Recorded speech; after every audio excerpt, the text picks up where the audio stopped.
Securing AI in healthcare. Over the last year, we've seen a lot of clients start to implement AI solutions. And the intent is they're going to come back and secure them later. But let's be clear, AI starts with security. I'm Todd Fortwangler, Director of Security Solutions at CoreTech, and looking forward to discussing with you today about how observability matters, especially when you're talking about securing AI. To borrow a phrase, it's 10 p.m. Do you know where your data is? We recently did an interesting engagement with an organization. They built out AI internally and actually mapped out all the different data points that AI was using. And you can see it here. Clearly, they were using, Outlook, Teams, SharePoint, OneDrive. Also using some SaaS solutions as part of that with Salesforce and Gong, and they were using Smartsheet as well. They asked us to come in and do a data observation study. And what we found was interesting. They were using ServiceNow for their ITIL environment or their ITSM environment, and it had access to that ServiceNow data. So we would want to make sure that we were protecting that ServiceNow data. The developers in the organization was using GitHub. And so you had some passwords in there and you had some sensitive information, also data that AI had availability to, and need to make sure that we understand it and classify it. The interesting example was there was a Box account, and not everybody knew what that Box account was being used for. So when we found out what it was being used for, it was the executives, and that's where they would share their board material with their board members. So as you can imagine, highly sensitive data that you don't want competitors getting access to or your shareholders. And so it was very important that the items in Box that not everybody used, that those items were classified appropriately so they wouldn't be shared outside of the organization. And others, of course, right? People are logging into Paycor. That's where you have your kind of ultra sensitive information in terms of names, addresses, phone numbers, social security numbers, and obviously compensation and pay. You want to make sure that you're protecting as well. On the security side of the house, they had a SIEM that was doing event logging that could have IP addresses. Swimlane was their SOAR platform, similar to ServiceNow. It's where all the records are kept in terms of what's going on with security in their environment. So it's very important as you roll out AI, you think you might know where all the data is and what access it has access to, but AI is the ultimate winner at hide and seek. If you give it access to data, it will find it, learn it, memorize it, and then therefore could use it in its responses and prompts.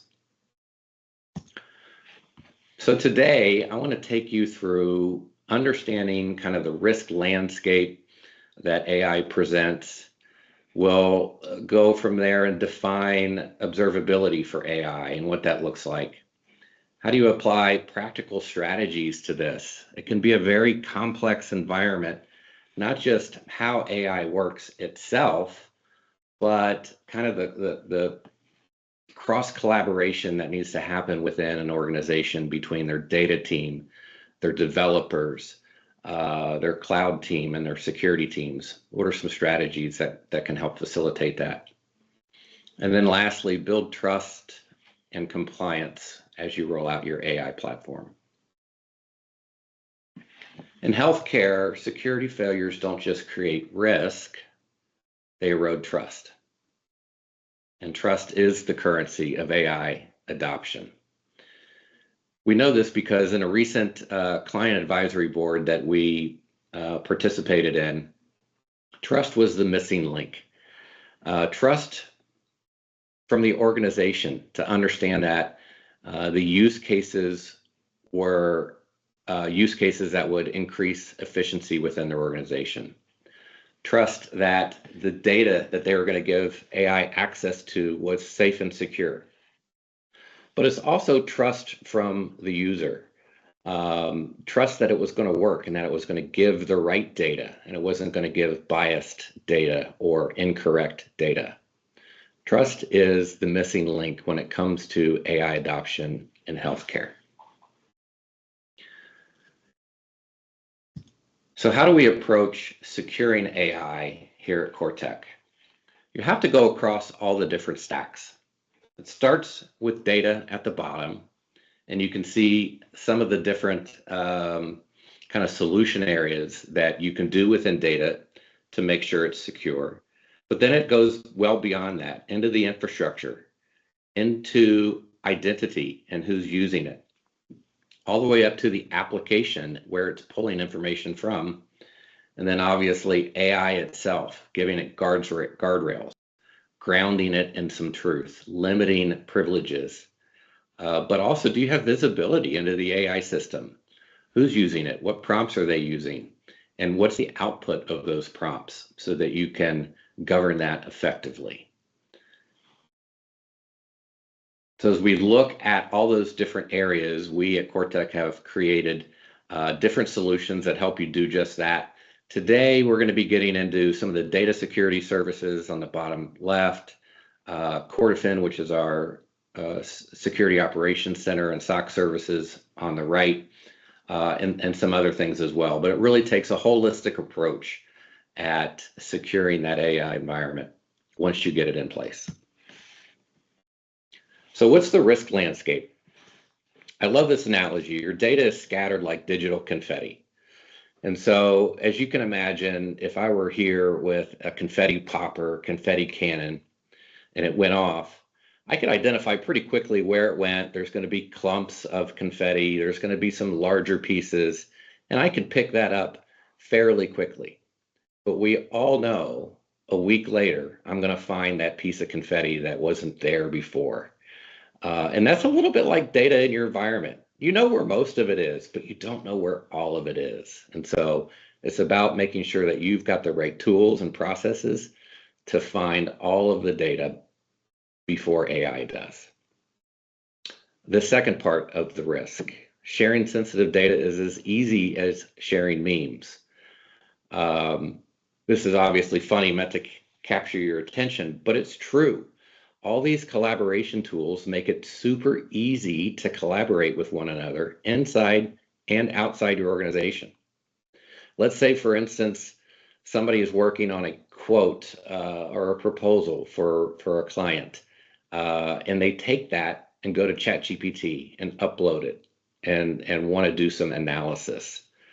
Well, now your internal data has gotten outside and could potentially be used to train the data model. And so you want to make sure we can limit sharing sensitive data in the environment. And then I think you'll agree with me, ready or not, here AI comes, right? We've been talking about AI for a few years now, looking at different use cases. How should we use it?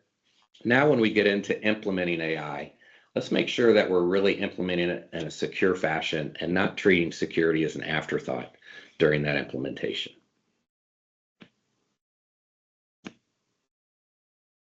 So in security, we kind of look at, you would take the tenant, find, classify, and protect. And so I'm going to break this down on two different angles. On the left-hand side is the data. You want to make sure you've got a solution that can control what AI can see. And in Gartner, the solution area that this fits into is what they call DSPM, Data Security Posture Management. And I thought Gartner did a good job defining DSPM. DSPM is an all-seeing, all-feeling nervous system for data security. It creates awareness of data vulnerabilities and enables mitigation before those are exploited. And so that's, and the solutions that are out there now are very good at finding the different data sources, but the hard part has always been classification.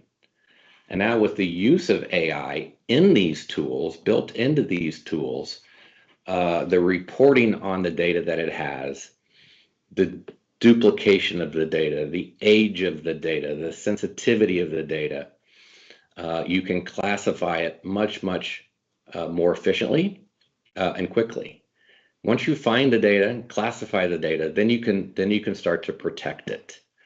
And so we've got a great solution around data observability and data classification, so that then you can control what AI can see.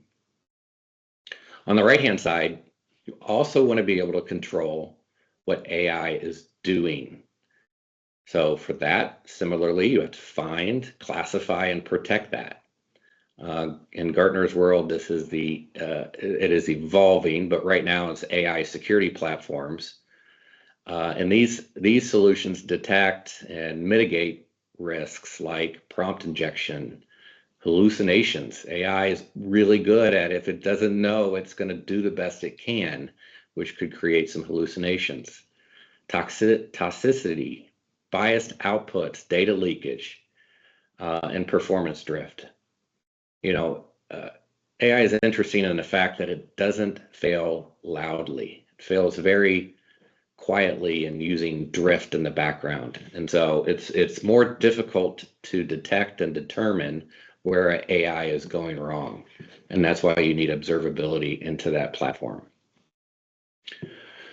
We also get into the concept of AI agents. And so this goes beyond just AI prompts and getting responses, asking questions and getting responses.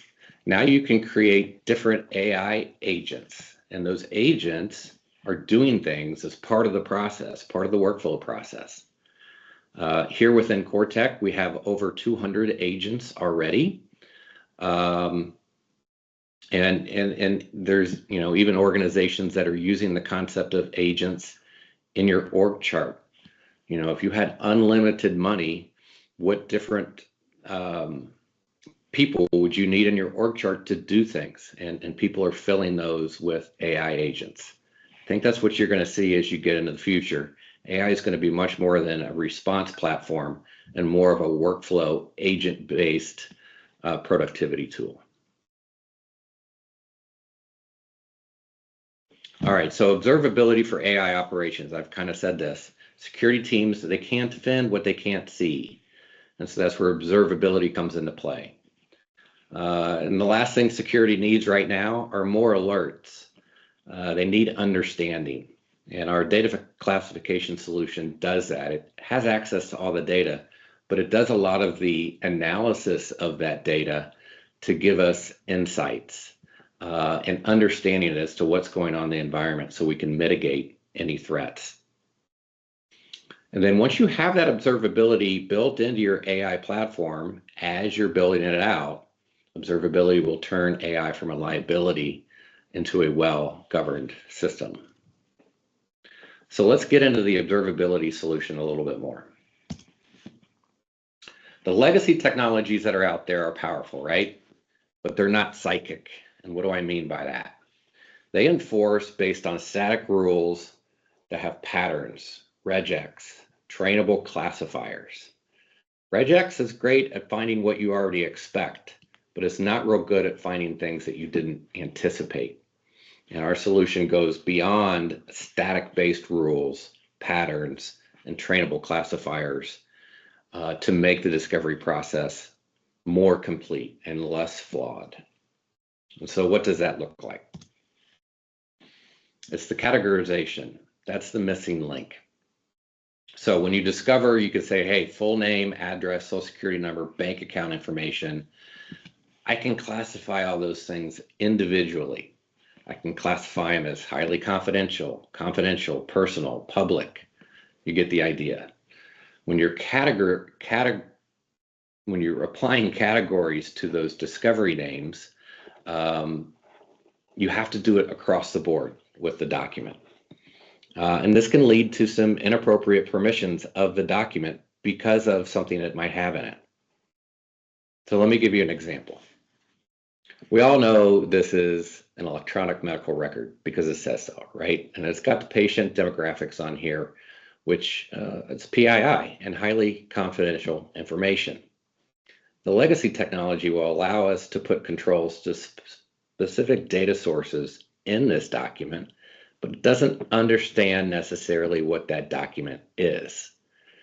With modern observability platforms, you can classify the document as a whole.